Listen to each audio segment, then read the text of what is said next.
L'épouvantail de Michael Connelly, traduit de l'anglais par Robert Pépin, lu par André Nerman.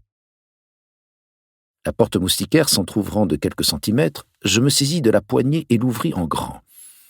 Et dans l'instant, je vis que la femme que j'avais devant moi était bien la grand-mère d'Alonzo. Elle avait l'air d'avoir dans les 60 ans, ses cheveux tressés, teints en noir et alignés en rangs de maïs montrant des racines grises. Maigre comme un clou, elle portait un sweater par-dessus un blue jean, alors que le temps n'était pas vraiment aux sweaters. Qu'elle m'ait dit être la mère d'Alonzo au téléphone était curieux, mais pas de la plus grande importance. J'allais découvrir, du moins en avais-je l'impression, qu'elle avait été les deux pour le gamin.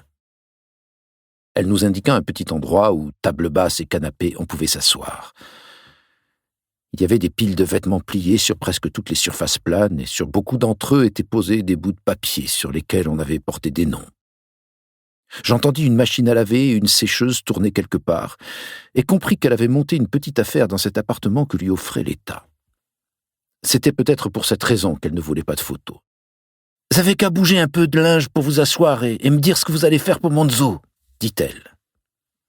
Je pris un tas de vêtements pliés sur le canapé, le posai sur une table de côté et m'assis, et remarquai qu'il n'y avait aucun habit rouge dans tout les tas de linge. Les Rodea Gardens étaient sous la domination du gang des Crips et y porter du rouge, la couleur de leurs rivaux Bloods, pouvait attirer des ennuis. Lester s'assit à côté de moi et posa son sac de caméra entre ses pieds. Je remarquai qu'il en avait une en main. Il défit la fermeture éclair du sac et l'y rangea. Vanda Sessoms resta debout devant nous. Elle posa un panier de linge sur la table basse et se mit à en sortir des habits et à les plier. « Eh bien, voilà, repris-je. J'aimerais étudier l'affaire de Joe de plus près. Et s'il est innocent, comme vous le dites, je pourrais le faire sortir de prison. »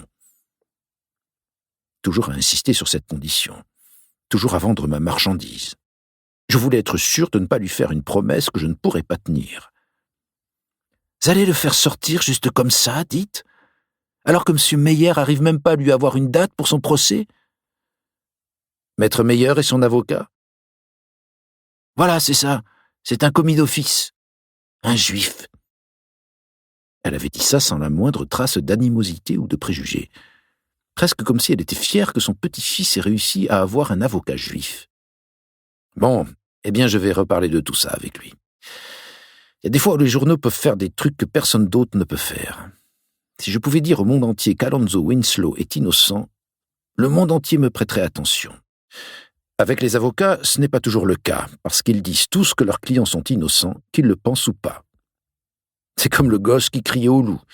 Ils le disent tellement souvent que quand ils en ont un de vraiment innocent, personne ne les croit. Elle me regarda d'un air interrogatif, et je songeais qu'elle était perdue ou croyait que j'étais en train de l'emberlificoter. J'essayai de changer de sujet de façon qu'elle ne se bloque pas sur quelque chose que j'avais dit. « Madame Sessoms, repris-je, si je décide d'enquêter sur cette affaire, je vais avoir besoin que vous appeliez Maître Meyer et que vous lui demandiez de coopérer avec moi. Je vais avoir besoin de jeter un coup d'œil au dossier du tribunal et à toutes les pièces à échanger entre les deux parties.